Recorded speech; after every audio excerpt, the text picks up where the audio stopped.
प्रिय विद्यार्थियों नमस्कार, सुस्वागतम। मैं हूं जेपी खरे और आप देख रहे हैं जेपी खरे फ्री ऑनलाइन कोचिंग क्लासेस। यहां पर आपको मिलता है मैथ्स और साइंस जैसे विषयों का मार्गदर्शन और इसके साथ ही आपको मिलता है आपके पाठ्यक्रमों पर आधारित प्रश्नों के सटीक, संक्षिप्त और सारगर्भित समाधान। तो बने रहिए मेरे साथ इस वीडियो के अंत तक और चलिए शुरू करते हैं हमारा आज का ये वीडियो।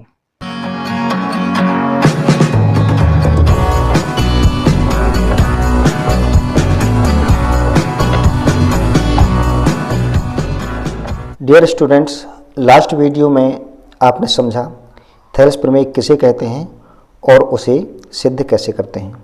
आज के वीडियो में आप समझेंगे प्रमेय 6.2 जो कि वास्तव में थेल्स प्रमेय का विलोम ही है। क्या है थेल्स प्रमेय का विलोम? यदि एक रेखा किसी त्रिभुज की दो भुजाओं को एक ही अनुपात में विभाजित करे तो वह तीसरी भुजा के समांतर होती है। तो चलिए हम इसको प्रूव करते हैं।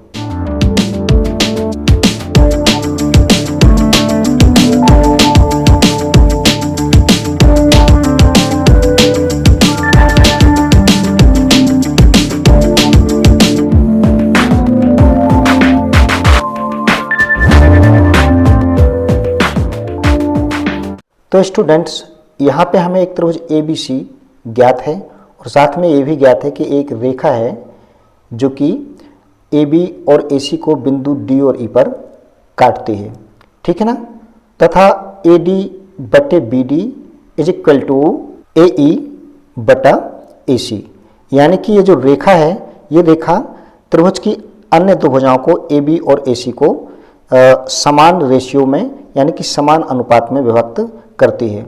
और हमें प्रूव ये करना है कि ये रेखा तीसरी भुजा BC के समांतर होगी। अब प्रमेय में जो भी सूचना हमें दी गई थी वो यहाँ पे लिख ली है। दिया है एक त्रिभुज ABC एवं एक रेखा जो त्रिभुज ABC की भुजाओं AB व AC को क्रमशः बिंदु D और E पर इस प्रकार काटती है कि AD बटे BD बराबर AE बटे EC। और इसको हम मान लेते हैं समीकरण नंबर 1। इसकी ज़रूरत हमें बाद में पड़ने वाली है। अब अगला हमारा पॉइंट है सिद्ध करना है। तो हमें क्या सिद्ध करना है? हमें सिद्ध करना है DE BC के समांतर है। यहाँ पे हम लिख लेते हैं, सिद्ध करना है हमें DE समांतर का चिन्ह कौन सा होता है? ये DE समांतर BC, ये हमको सिद्ध करना है, ठीक है। अब हम आते हैं उपपत्ति पे। उपपत्ति, अब कई बार होता क्या है कि हमें जो बात सिद्ध करनी होती है तो हमें उसको सिद्ध करने के लिए जो सिद्ध करने के लिए कहा जाता है हमें उसका उल्टा मानना होता है। तो हम भी यहाँ पर मान लेते हैं कि ये जो DE रेखा है ये BC के समांतर नहीं है। तो मान लिया है कि DE BC के समांतर नहीं है, तो कोई ना कोई तो एक ऐसी रेखा होगी जो बिंदु D से होकर जाएगी और BC के समांतर होगी, है ना। तो हम मान लेते हैं फिर से कि एक रेखा, कौन सी रेखा? हम मान लेते हैं कि DE डैश, माना कि एक रेखा DE डैश, माना कि एक रेखा DE डैश है जो BC के समांतर है, BC के समांतर है। चित्र में ये एक रेखा दिखाई गई है DE डैश, ये AC को E डैश पर काटती है और हमने ये मान लिया है कि ये DE डैश एक रेखा ऐसी है जो BC के समांतर है। अब चूंकि DE डैश समांतर BC, अतः थेल्स प्रमेय से, थेल्स प्रमेय क्या कहती है कि AD बटे BD बराबर इधर आ जाएगा AE डैश बटे CE डैश, ठीक है ना। यही थेल्स प्रमेय का कथन है कि किसी त्रिभुज में एक भुजा के समांतर खींचा गया रेखाखंड अन्य दो भुजाओं को समान अनुपात में बांटता है। तो ये DE डैश हमने BC के समांतर माना हुआ है, इसलिए ये AD बटे BD और AE डैश बटे CE डैश हो जाएगा। चलिए इसके लिए हम मान लेते हैं समीकरण नंबर 2। अब आप देखिए समीकरण 1 में AD बटे BD का मान AE बटे CE है और समीकरण 2 में AD बटे BD का मान ए ई डैश बटे सी ई डैश है ना। इसका मतलब हम ए ई बटे सी ई बराबर ए ई डैश बटे सी ई डैश कर सकते हैं। तो समीकरण 1 और 2 से, अतः समीकरण 1 व 2 से क्या हो जाएगा, ए ई बटे C E is equal to A E dash बटे सी ई डैश। अब हम दोनों पक्षों में एक जोड़ेंगे, तो ये हमने दोनों पक्षों में एक एक जोड़ दिया है। ए ई बटे C E plus 1 is equal to A E dash बटे सी ई डैश प्लस 1।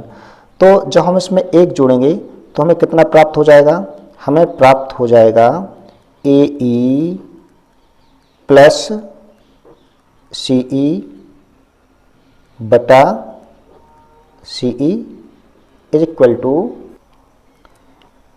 ए ई डैश प्लस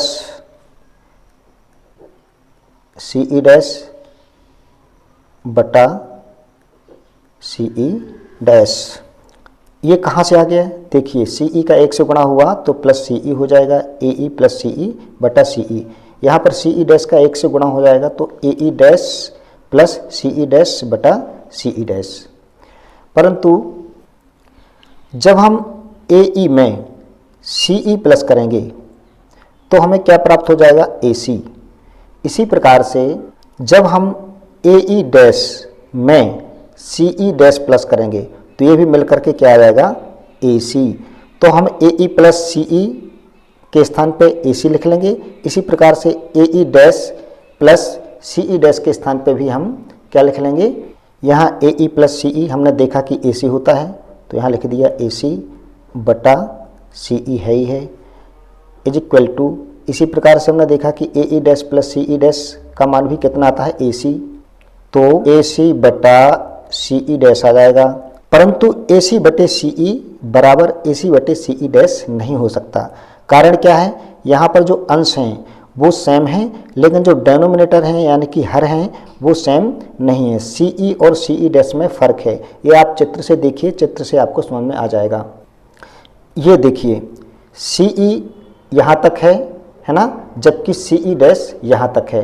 तो दोनों की लंबाइयों में फ़र्क है, सी ई ये है और सी ई डैश ये है। ये तभी इक्वल होंगे, तभी बराबर होंगे जबकि ई डैश और ई बिंदु समपाती हो जाएं। जब ई डैश और ई बिंदु समपाती हो जाएंगे, फिर से एक बार चित्र देखिए, जब ये ई डैश ई पर आ जाएगा, ई डैश ई पर आ जाएगा तो सी ई डैश और सी ई दोनों बराबर हो जाएंगे, क्योंकि ई डैश कहाँ पे आ चुका है, ई पर। तो जितनी दूरी सी से ई की होगी उतनी ही दूरी सी से ई डैश की होगी। ठीक है, तो ये लिख भी लिया है मैंने। परंतु ये तभी संभव है जब ई डैश व ई समपाती हों। समपाती होने का मतलब ठीक एक के ऊपर दूसरा बिंदु आ जाए। ठीक है ना। तो जब ई डैश ई पर आ जाएगा, लेकिन हमने तो डी ई डैश समांतर मानी थी, है ना। इसका मतलब ये है कि डी ई ही समांतर है। तो स्पष्ट है कि डी ई समांतर बी सी, डी ई समांतर बी सी, और यही हमको प्रूव करना था। तो यहाँ पे हमारा ये प्रमेय 6.2 प्रूव हो जाता है। स्टूडेंट्स, आज के लिए इतना ही।